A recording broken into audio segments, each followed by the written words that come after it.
Accord.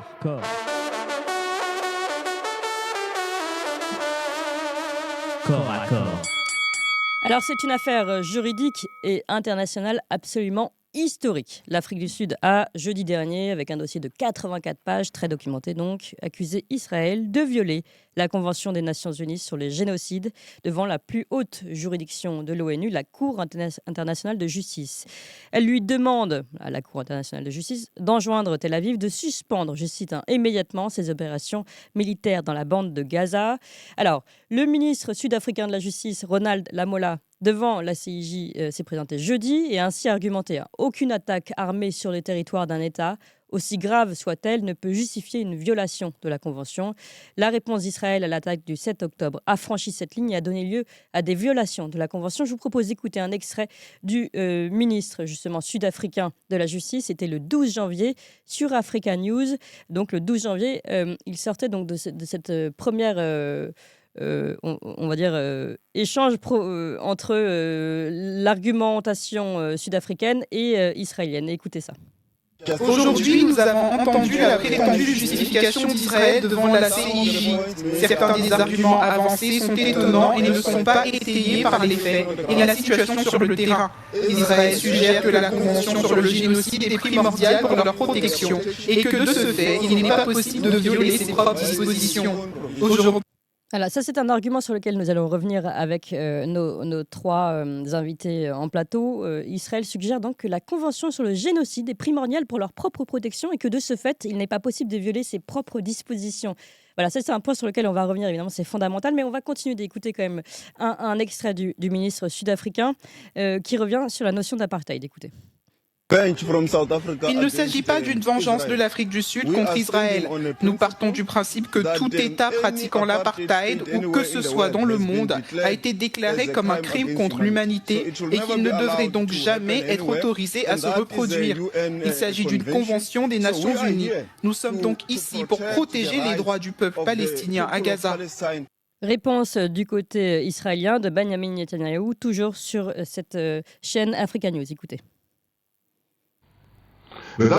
Quel monde tordu! Et ce sont les forces de défense d'Israël, l'armée la plus morale du monde, qui fait tout pour éviter de blesser les civils innocents qui est accusé de génocide par les représentants des monstres. L'hypocrisie de l'Afrique du Sud ne connaît pas de limite. Où était-elle lorsque des millions de personnes ont été assassinées et déplacées de leurs maisons en Syrie et au Yémen?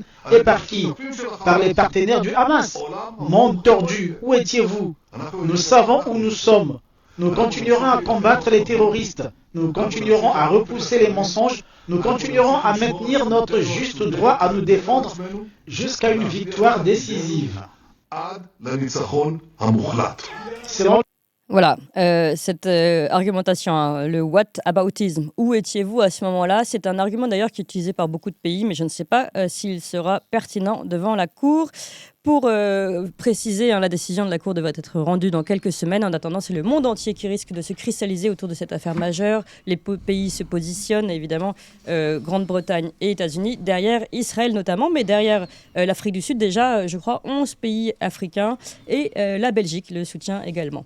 Alors, pour en parler, je suis avec trois invités et je suis très heureuse de les avoir. Bonjour Édouard Husson. Bonjour. Et merci beaucoup d'être avec nous aujourd'hui. Vous êtes directeur de publication du Courrier des Stratèges, auteur des chroniques Les Droits de Husson, professeur des universités, ancien directeur général de l'ESCP Europe et auteur de nombreux articles sur ce sujet dans le Courrier des Stratèges. Je vous invite, chers auditeurs, à aller justement visiter le Courrier des Stratèges sur Internet. Et puis, Régis de Castelnau, bonjour. Bonjour Clémence, et bonjour Édouard. Bonjour Régis. Et bonjour, merci beaucoup d'être avec nous ce matin. Vous êtes avocat à la Cour, auteur du blog Vue du droit, auteur de ce livre Une justice politique aux éditions L'Artilleur. Vous aussi, vous avez publié sur Vue du droit un article à ce sujet, notamment, je vais citer le dernier, le massacre de Gaza au regard du droit international. Et puis tout à l'heure, nous rejoindra l'universitaire John Lowland, si je prononce bien son nom. Mais tout de suite, la parole, peut-être, on va commencer par la parole aux juridiques pour avoir déjà une explication des critères peut-être qui sont nécessaires pour pouvoir présenter un dossier devant cette cour, Régis, si vous le voulez bien. Alors, d'abord, il faut savoir quelle est la juridiction concernée. C'est pas la Cour pénale internationale qui s'est déconsidérée. Il y a eu le fameux mandat d'arrêt contre Vladimir Poutine, qui était une opération téléguidée par l'Occident. Non, là, il s'agit de la Cour internationale de justice, qui est l'organe juridictionnel de l'ONU et qui tranche des contentieux entre pays. C'est-à-dire que ils sont saisis, et c'est le cas en la circonstance, la CIJ a été saisie par un pays, l'Afrique du Sud, qui a formé un recours, qui a déposé une requête contre un autre pays pour ces violations du droit international, et en particulier ce qui concerne les conventions sur le génocide. Voilà, il s'agit de ça. Alors, sur le plan procédural, c'est pas une juridiction pénale, hein. Elle doit trancher un certain nombre de problèmes, mais l'Afrique du Sud a utilisé une procédure que je considère comme intelligente, c'est-à-dire qu'ils ont dit, voilà, on vous demande d'intervenir quasiment à titre conservatoire pour donner à Israël une injonction de cesser son opération militaire sur Gaza et cesser par conséquent le génocide. Je vais dire un petit mot, la qualification de génocide. Et donc, pour pouvoir délivrer cette injonction, il faut qu'au préalable, évidemment, même si c'est à titre provisoire, il faut que la CIJ se prononce sur la réalité du génocide. C'est-à-dire qu'il faut qu'elle qualifie ce qui est en train de se passer, qu'elle le qualifie de génocide. Et c'est toute l'importance d'une procédure judiciaire. On soumet à la CIJ des faits. Celle-ci doit les qualifier. Elle doit d'abord regarder s'ils sont établis, bien évidemment. Il doit y avoir force probante. Et ensuite, elle doit dire, voilà ce qui est en train de se passer et voilà ce que le droit considère qu'il s'agit. C'est-à-dire le qualifier. Et à partir de là, elle peut délivrer cette injonction demandée par l'Afrique du Sud. Alors, sur le fond, j'ai écouté Netanyahou avec une impudence extraordinaire qui disait « Ah oui, mais comme vous n'avez rien fait concernant la Syrie ou concernant l'Irak, mais enfin, écoutez, monsieur Netanyahou, c'était vous qui étiez derrière les opérations qui ont abouti à ces déplacements de population, qui ont abouti à ces massacres-là. Vous étiez non seulement avec les États-Unis, mais vous avez armé un certain nombre des protagonistes dans ces conflits-là. Et puis bon, on connaît cette façon de dire ah oui, mais si vous n'avez pas condamné Paul, vous pouvez pas condamner Jacques. Oui, la justice. Oui, voilà, c'est ce qu'on allait dire. Même si ça permet un débat instructif de dire où était ce pays à ce moment-là, en tout cas devant la Cour, ça rentre absolument pas en compte. Il s'agit d'analyser un fait. Mais ça, c'est l'argument le plus vulgaire qu'on puisse envisager dans un débat judiciaire, politiquement, bien évidemment. Ça s'entend, oui. Ça, c'est normal. Mais dans un débat judiciaire, il y a un problème qui est posé, c'est celui de l'opération militaire d'Israël sur Gaza. C'est ça. Est-ce, oui ou non, un génocide? Et là, la requête de 84 pages que vous avez citée, et j'invite à sa lecture, on peut passer par mon blog, un peu de publicité, où il y a le lien qui permet d'y aller, elle n'est qu'en anglais malheureusement, eh bien elle est extrêmement solide. C'est-à-dire qu'il y a tout un tas de faits qui sont invoqués, avec des références montrant que c'est vraiment l'intention de l'État d'Israël de faire un certain nombre de choses. Épuration ethnique, massacres divers, etc. Donc tout ça, à chaque fait invoqué, les Sud-Africains ont mis en regard les déclarations des dirigeants israéliens. Et c'est accablant. Je suis désolé, c'est tout à fait accablant. Donc, il ne faut pas se tromper. Il s'agit d'une affaire judiciaire dont la portée va être la portée normative, c'est-à-dire la coercition, si Israël est condamné à cesser ses opérations. Netanyahou nous l'a dit, on n'en tiendra aucun compte, elle n'aura pas de pouvoir de coercition, mais elle aura un pouvoir politique fort. Cette décision, vis-à-vis des instances internationales, on pourra se retourner à ce moment-là vers le Conseil de sécurité, et surtout, elle aura une dimension morale considérable. Moi, je considère d'ores et déjà, mais peut-être que je suis partial, je considère déjà que l'autorité morale d'Israël est anéantie, et celle de la partie de l'Occident qui le soutient bec et ongle, les États-Unis en particulier également. Comme disait le ministre des Affaires étrangères chinois, avec ce qui se passe à Gaza, maintenant vous allez venir nous donner des leçons sur les Ouïghours. Ah bah oui, effectivement, ça va devenir compliqué. On va parler des Chinois dans l'émission suivante. Édouard Husson. Oui, alors j'abonde ce qui a été dit. Je crois que la réflexion de l'Afrique du Sud a été de répondre à l'urgence de la situation. Ça fait plusieurs semaines, ça fait plus de 3 mois que nous assistons en direct à effectivement des massacres, une violence de masse. Je ne qualifierai pas plus pour l'instant, on pourra discuter effectivement de la qualification de génocide tout à l'heure. Et donc, à partir de là, comme l'expliquait Régis de Castelnau, l'idée, c'est de pouvoir obtenir le plus rapidement possible une injonction de cessez-le-feu. Pour cela, il fallait faire en sorte que la Cour internationale examine des faits pour pouvoir regarder si on peut les qualifier de génocide. Donc, on a effectivement une procédure d'urgence. Je rappelle qu'elle a été déposée fin décembre. On a surtout l'une des premières, sinon la première, en fait, action politique concrète pour essayer d'arrêter ce qui se passe. Puisque, effectivement, ce qui a caractérisé l'état du monde depuis 3 mois, c'est que beaucoup, quand bien même ils déplorent ce qui se passe, ont assisté impuissants. Et là, c'est la première action qui est mise en place, avec, je voudrais souligner une deuxième conséquence, c'est que, puisqu'il s'agit de la juridiction de l'ONU, c'est la première fois depuis longtemps qu'Israël est obligé d'assumer un certain nombre d'actes, de décisions devant les Nations Unies. Parce qu'en fait, ce qui caractérise... Ce que vous dites là. Oui, ce qui caractérise en fait, si je peux faire un bref retour en arrière, beaucoup argumentent pour ou contre Israël, pour ou contre les Palestiniens. Mais pour bien comprendre le fond des choses, il y a des résolutions des Nations Unies depuis 1967 qui n'ont jamais été appliquées, jamais respectées par l'État d'Israël. Et on pourrait même remonter à 1948 où effectivement l'État d'Israël a pris ce qu'on lui donnait, mais n'a pas assumé les contreparties. Les contreparties qui étaient le respect des territoires palestiniens, d'un État palestinien, etc. Et donc, on sait que l'attitude générale d'Israël devant les Nations Unies, c'est une attitude extrêmement arrogante, de mépris, pour repousser toutes les attaques, voire supposer que ceux qui critiquent Israël sont en fait des antisémites. Et de ce point de vue-là, la plainte devant la Cour internationale de justice est très importante parce qu'elle permet de ramener le débat à ses justes proportions. Et la question n'est pas de savoir ce qui s'est passé il y a quelques décennies, la question c'est de savoir ce qui se passe aujourd'hui.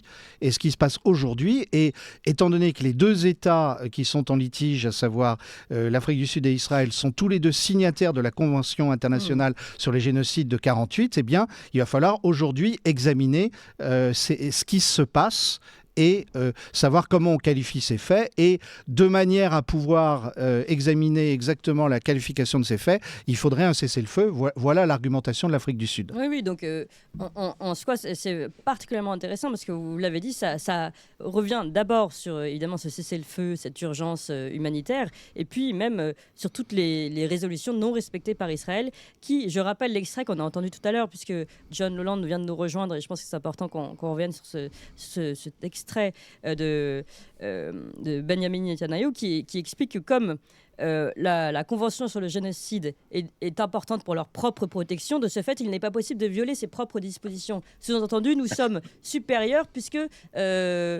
nous-mêmes, nous avons été victimes de génocide. Ce qui est intéressant, c'est que ça vient justement de l'Afrique du Sud qui elle-même a vécu l'apartheid. Donc à la limite, ils peuvent se renvoyer argument contre argument.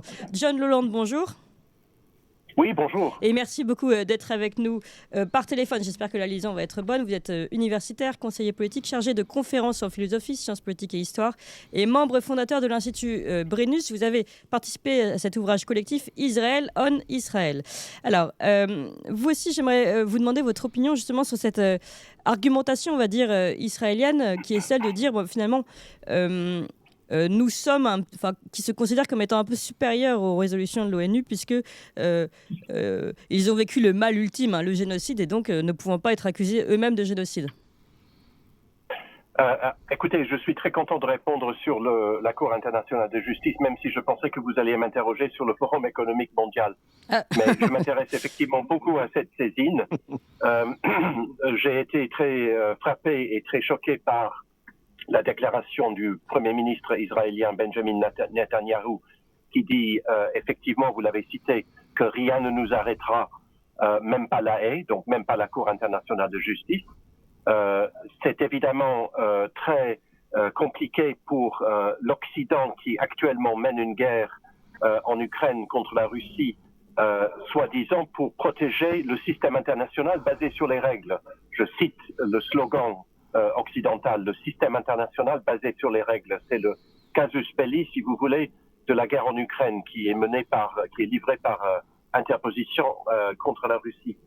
Eh bien, voilà que l'un des alliés principaux de l'Occident dit haut et fort, dans la bouche de son Premier ministre, qui est bien sûr l'homme fort du pays, que ce pays ne respectera pas la Cour internationale de justice dans le cas où elle condamnerait Israël. C'est évidemment totalement incompatible avec la défense d'un système international basé sur les règles. Moi, je pense, vous savez, que cette saisine par l'Afrique du Sud, je pense que tous les résultats sont compliqués pour l'Occident.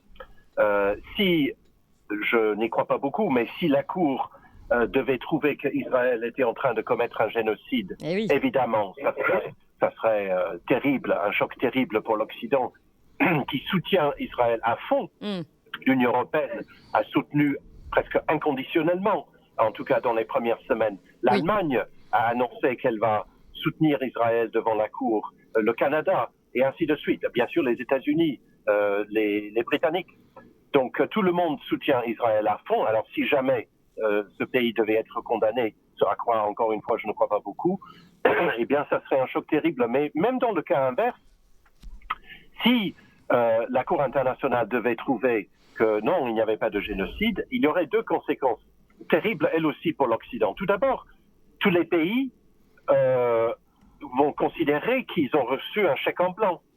Parce que si une opération militaire de cette envergure peut ne pas être condamnée, les gens ne vont pas faire la distinction entre une non-condamnation pour génocide et une non-condamnation pour d'autres crimes de guerre. Eh bien, tous les gens vont considérer instinctivement que tous les abus sont désormais autorisés. Et donc, le prestige du droit international et l'idée qui, selon moi, est une idée fausse que le droit international peut empêcher les atrocités, va évidemment tomber en ruine. Mais il y a une autre conséquence qui est plus politique, c'est que aucun pays dans ce qu'on appelle le Sud global, le Sud mondial, le Sud collectif, c'est-à-dire la Russie, la Chine, le monde musulman et l'hémisphère du Sud, aucun pays ne va soutenir cette décision qui va exonérer Israël si c'est celle-là qui tombe. Ils vont considérer tout simplement que la Cour a pris une décision politique en faveur d'Israël. Et donc, dans les deux cas, le prestige du droit international va complètement voler en éclats. Je pense que c'est la conséquence principale. Je ne suis pas contre cette conséquence parce que je pense en effet que on attribue une importance excessive au droit international. On a compris. Il y a beaucoup de confusion autour de la notion, mais il me semble incontestable que le prestige du droit international va beaucoup souffrir, quel que soit le résultat de de cette décision, quelle que soit la décision. Oui, très intéressant en effet, quelles vont être les conséquences notamment sur cette qualification, enfin cette reconnaissance du droit international plutôt, et puis même cette cristallisation, on l'a dit, l'Afrique du Sud, enfin, finalement c'est de nouveau ce nouveau Sud émergent, comme on dit, les BRICS également, qui vont continuer de se démarquer d'une position occidentale ici derrière Israël. Mais je voudrais qu'on revienne sur la qualification de génocide, parce que je vois beaucoup de réactions de gens qui nous disent mais vous accusez Israël de génocide, mais c'est improbable, impossible. Donc je voudrais qu'on revienne sur ce sujet. Vous souhaitiez en parler, Régis de Castelnau et Édouard Husson, donc on va y revenir. Comment c'est possible de qualifier ce qui est fait par Israël aujourd'hui sur la bande de Gaza, qui est une riposte à une première attaque, de génocide? D'abord Régis et ensuite Édouard Husson. Je ne vais pas dire que c'est très simple, mais voilà, le droit, c'est une façon de s'emparer du réel et de le qualifier juridiquement. Bien. Donc, concernant le génocide, il y a tout un tas de critères qui permettent de dire qu'une opération constitue un génocide. Par conséquent, là, si Israël fait des actes qui sont qualifiables de génocide, il commet un génocide. C'est pas un jugement moral. La morale, elle vient après, dans la nature des décisions qui sont rendues, en matière pénale, les peines, etc. Non, là, il s'agit de quelque chose d'objectif. Voilà, voilà les faits. Et c'est pour ça que la Et c'est quoi les faits pour génocide alors? Qu'est-ce qui doit être requis? Il y a effectivement déplacement de population, il y a le fait de couper les vivres, d'empêcher l'humanitaire d'arriver. Enfin, je veux dire, c'est une litanie. Et ce qui a été très, très intéressant du point de vue de la démarche des Sud-Africains, c'est que face à chaque fait qui sont incontestables, il y a les comptes rendus des organisations de l'ONU qui sont sur place, il y a un certain nombre de rapports qui ont été faits. Je crois que c'est un responsable de l'UNRWA, je crois que c'est le sigle, qui a dit Gaza est devenu un cimetière pour enfants. C'est une réalité. En plus, c'est documenté, c'est filmé, on le voit. Bien. Donc, tout ça, dès lors qu'on peut dire, voilà, ce qui est en train de se passer, c'est ceci, ceci et cela, à telle date, et ben, par conséquent, voilà ce qu'a dit le dirigeant israélien concerné. Il a dit, voilà, on va raser Gaza. C'est un ministre en exercice qui le dit. Dès le début, on a bien vu de quoi il s'agissait. Non, c'est sur le plan juridique, c'est un génocide. Alors, pardon, juste une question juridique encore, Régis. Après, je voudrais donner la parole à Édouard Husson. Mais sur cette qualification de génocide, le fait que le Hamas est attaqué en premier et qu'Israël ne fasse que riposter, ne peut pas annuler cette qualification de génocide?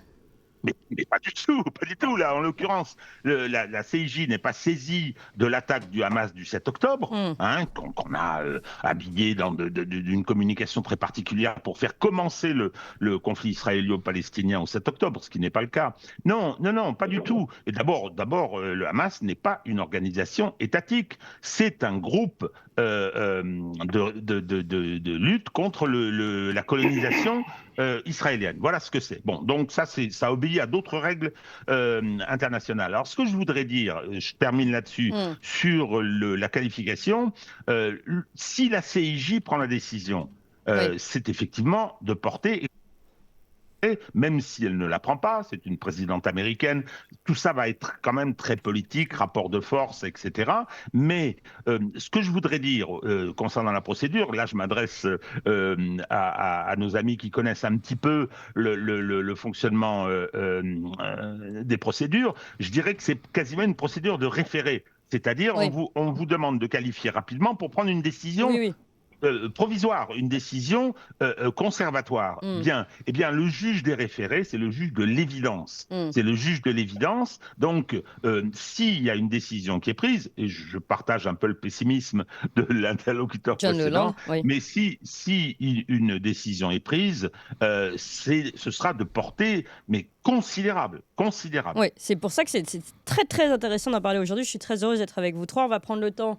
Je pense qu'on va légèrement dépasser sur la chronique chronique d'après, mais c'est pas grave. Alors, Édouard Husson, d'abord sur le génocide. Oui, alors, d'abord, je crois qu'il faut bien se rappeler quelque chose, c'est que des faits antérieurs subis par un groupe ou par les ancêtres d'un groupe donné ne vont pas légitimer le recours à des violences de masse par les descendants ou par des gens liés à ce même historique, groupe. Passé, contexte. Je veux dire, l'argumentation selon laquelle, parce que la Shoah a eu lieu, et c'est effectivement sans doute l'un des crimes contre l'humanité les plus terribles de l'histoire, c'est pas parce que la Shoah a eu lieu qu'aujourd'hui ça devrait permettre à un État qui a des liens avec l'histoire du peuple juif de s'exonérer des règles internationales. Ce serait quand même un raisonnement tout à fait absurde. Alors, pardonnez-moi juste une parenthèse, une question sur ce sujet-là, oui. Avant que vous développiez. C'est par exemple l'argument de la Russie qui dit oui, mais la guerre n'a pas commencé en 2020, je ne sais plus quand ça a commencé du coup, 2020, c'est ça, mais en 2014. Et donc elle rappelle ce contexte historique. Et c'est un argument qui est balayé. Et finalement, vous faites la même chose, là, vous le balayez.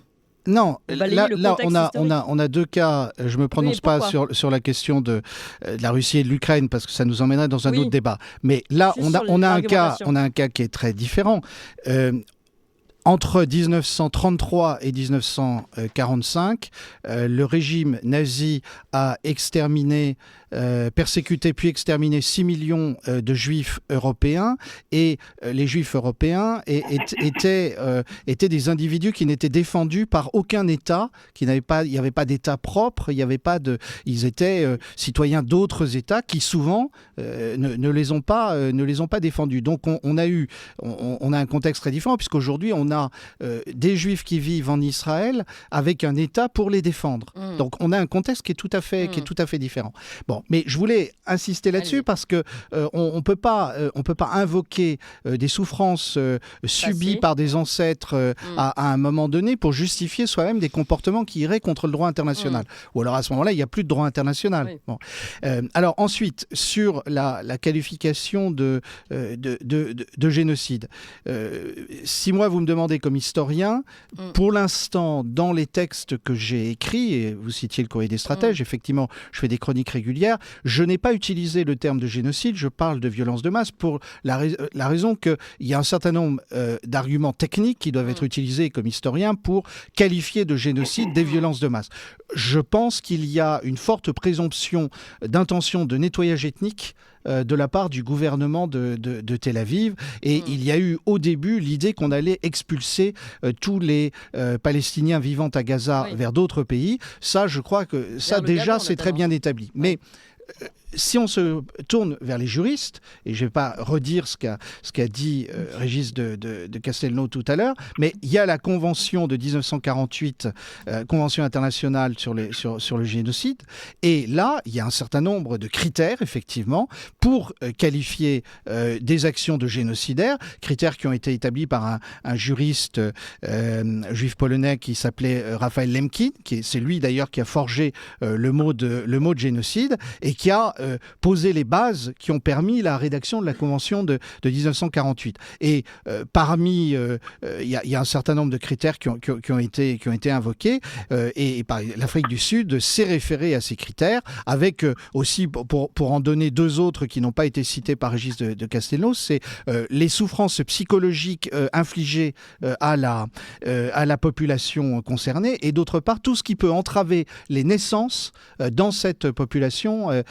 Et effectivement, on a vu avec les attaques très violentes et les déplacements des populations dans les hôpitaux de Gaza, la possibilité pour un certain nombre l'impossibilité pour un certain nombre de femmes d'accoucher dans des conditions décentes. Et d'autre part, il y a eu aussi des nourrissons en couveuse qui sont morts du fait des violences commises contre les hôpitaux à Gaza. Ouais. On pourrait multiplier les exemples. Les 84 pages du dossier déposé par l'Afrique du Sud sont extrêmement détaillés et étayés. Ce qui est très intéressant, en effet, c'est que ce sont des accusations, notamment attaques contre les nourrissons, les maternités, tout ça, qu'on entend à chaque fois maintenant, à chaque conflit. On l'a entendu pour l'Ukraine, mais on se rappelle que c'était déjà le cas c'est des choses qui sont à chaque fois rappelées et qui sont à chaque fois mises en avant, parce qu'évidemment, il y a un fort effet de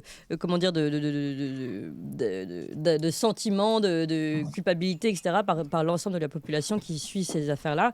Et donc, ce qui est intéressant là, c'est que ça va être suivi juridiquement et que ça va passer devant une cour et que ce dossier va être fouillé et argumenté, et pas seulement, en effet, de la guerre des images et de la communication. Je voudrais qu'on parle aussi, en effet, des conséquences. Alors, on a parlé des conséquences pour la reconnaissance du droit international, mais également des conséquences internationales tout court. C'est-à-dire qu'on sent déjà, ce que je commençais à dessiner tout à l'heure, finalement, les nouvelles alliances et cette montée en puissance des BRICS et cette dissidence BRICS face à Occident qui s'aligne là derrière, qui se joue par procuration derrière ce conflit, cette présentation en justice par l'Afrique du Sud, John Lowland. Oui, je pense que symboliquement, c'est vrai que le fait que l'Afrique du Sud prenne cette initiative est révélateur d'une montée en puissance du BRICS. Je suis d'accord avec votre question. Je voulais malgré tout apporter un complément sur ce que vient de dire Régis de Castelnau et Édouard Husson sur la définition judiciaire et sur l'aspect judiciaire. Le génocide, c'est un peu le joyau de la couronne du droit international. Le génocide des Juifs par les nazis étant bien sûr la référence morale négative suprême de notre temps. Et les juges mettent le génocide, et puis non seulement les juges, mais les militants du droit international, en quelque sorte devant tous les autres crimes de guerre, même devant les crimes contre l'humanité. Or, en réalité, la jurisprudence de différents tribunaux internationaux a été extrêmement faible et beaucoup trop flexible sur la notion de génocide. Non seulement d'ailleurs les instances internationales, mais aussi les instances nationales. Je donne comme exemple un président de l'Amérique centrale, je ne sais plus quel pays, le Guatemala je crois, qui a été condamné pour génocide suite à un massacre de 8 personnes. Donc le génocide, c'est un instrument juridique qui est utilisé beaucoup trop souvent. Il a été utilisé notamment pour condamner les Serbes de Bosnie à Srebrenica en 1995, où la définition du génocide a été très grossièrement manipulée par le tribunal pénal international de l'ex-Yougoslavie pour obtenir cette condamnation symbolique, pour condamner symboliquement les Serbes. Et donc, les juges de la Cour internationale de justice aujourd'hui se trouvent dans l'embarras parce que, en fait, les précédents juridiques des autres tribunaux internationaux ont utilisé la définition de génocide beaucoup trop flexiblement. De manière élargie. Donc, il n'y a pas a priori, de raison de ne pas pas reconnu. Oui, c'est très intéressant.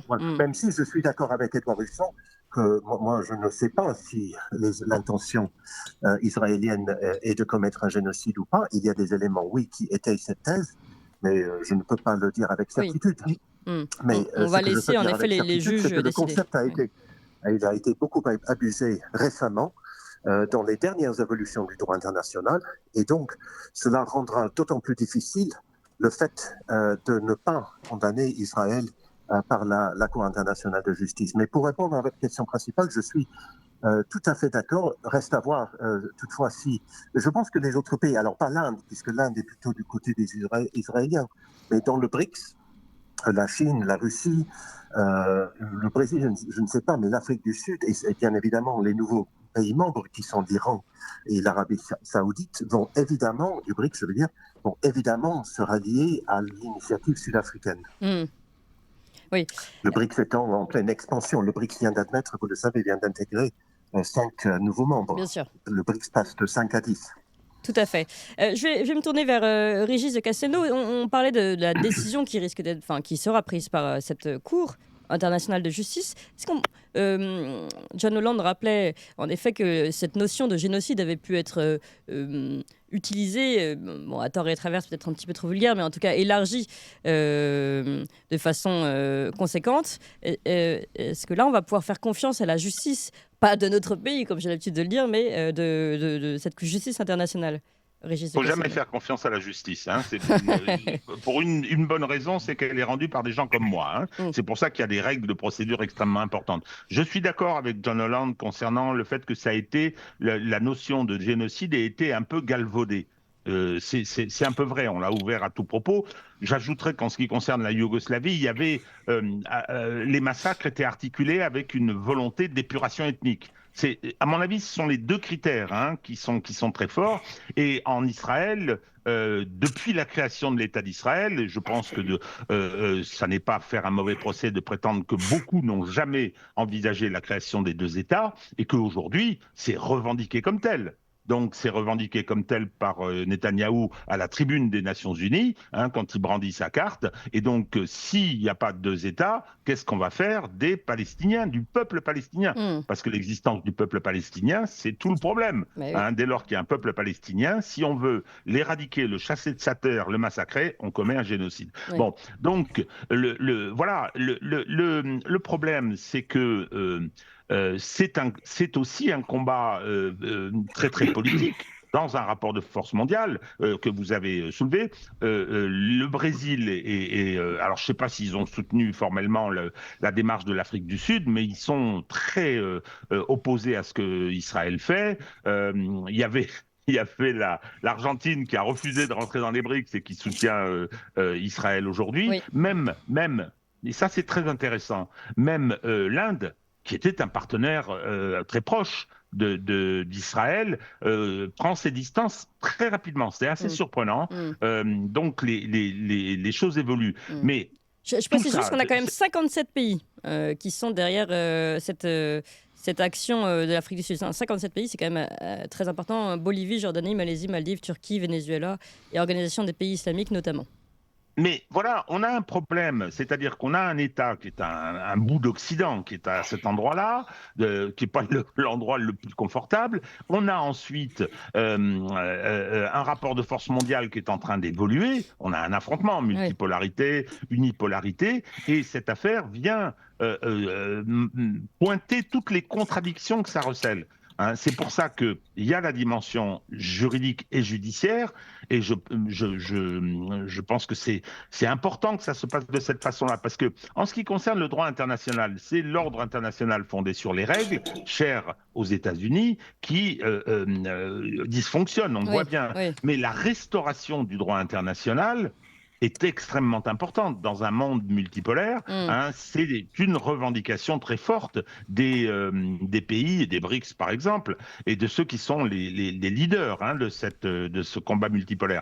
Donc, c'est pour ça que la décision va être c'est très compliquée pour les magistrats. Oui. Si il ne qualifie pas ça de génocide, la juridiction va se disqualifier. Et ça, c'est une très mauvaise nouvelle.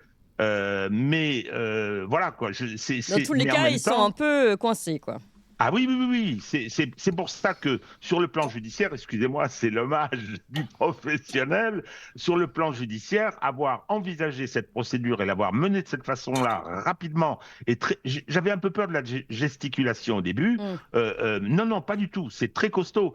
Ils ont pris les meilleurs avocats en droit international qui sont venus les soutenir le jeudi dernier. Oui, mais c'est en effet vraiment très très intéressant évidemment à suivre. C'est une affaire qui risque d'être vraiment historique. Édouard Husson, je vous donne le mot de la fin pour finalement les conséquences également internationales et cette ouverture avec cette... Oui, alors je crois qu'effectivement nous parlons d'une question juridique, d'une action en justice, mais qui en fait va avoir des conséquences politiques tout à fait considérable. Et c'est bien l'objectif poursuivi par l'Afrique du Sud, c'est que face à l'impuissance de la communauté internationale, face à la passivité, voire à la complicité de certains États, il fallait agir. C'est toujours ce qu'on reproche à ceux qui ont assisté à des génocides ou à des violences de masse sans intervenir. Il y a une dimension, effectivement qu'il ne faut pas oublier, c'est qu'on est dans une situation de guerre perpétuelle entre Israéliens et Palestiniens. Et moi, je vois dans l'action qui a été intentée et dans la possibilité possibilité éventuellement pour une partie de la société israélienne de s'associer un jour à la condamnation de certains de ses dirigeants, je vois la possibilité peut-être de tracer un fragile chemin vers la paix, puisque soit on va vers une catastrophe avec effectivement une guerre perpétuelle et qui ne peut que très mal se terminer, soit on peut espérer qu'un jour les résolutions des Nations Unies seront appliquées. Mais pour ça veut dire qu'il y aurait une partie de la société israélienne qui se désolidariserait de ce qui se passe en ce moment. Alors, on le sait par des prises de position, on le voit par effectivement dans la société civile israélienne, on voit qu'il y a un certain nombre de gens courageux qui prennent la parole, dont la parole est étouffée. Mais il faut aller beaucoup plus loin et l'enjeu, c'est la condamnation de responsables politiques un jour qui sont effectivement largement responsables de ce qui se passe. Oui, et vous l'avez dit, c'est un enjeu international, mais même national. Moi, je vois qu'en France, moi, ça m'est arrivé sur un plateau télé, quand on veut critiquer la politique de Benjamin Netanyahou, c'est de la politique. On peut être très vite accusé d'être antisémite, alors que tout cela n'a absolument rien à voir. Il faut refuser ces amalgames. Benjamin Netanyahou n'est pas tout Israël. Oui. Et le fait de critiquer la politique d'Israël ne veut pas dire qu'on est antisioniste. Et même quand on est antisioniste, ça ne veut pas dire qu'on est antisémite. Voilà. Et malheureusement, il y a une confusion qui est commise en permanence par ceux qui ont intérêt à la commettre. Oui, et en même temps qui peut les desservir au final, ce qui est quand même dommage. Merci beaucoup à vous trois, en tout cas, affaire, vous l'avez compris, historique et à suivre. On reprendra le flambeau avec vous trois, si vous le voulez bien. On prend rendez-vous pour justement la décision de cette cour internationale. Merci Régis de Castelnau. Je vais citer votre blog Vue du droit et votre article, si je retrouve le titre. Non, peut-être pas. Bon, retrouvez le titre sur le blog de Régis de Castelnau, Vue du droit. John Lowland, c'est cet ouvrage collectif Israël on Israël. Et puis Édouard Husson, donc de nombreux articles, plusieurs sur ce sujet à retrouver dans le Courrier des Stratèges. Merci beaucoup à vous trois et merci à vous tous, chers auditeurs, d'être toujours plus nombreux en ligne avec nous, avec des records que nous battons jour après jour, tous les jours un peu plus. Et grâce à vous, grâce à vos soutiens, continuez de nous soutenir et de parler de nous autour de vous.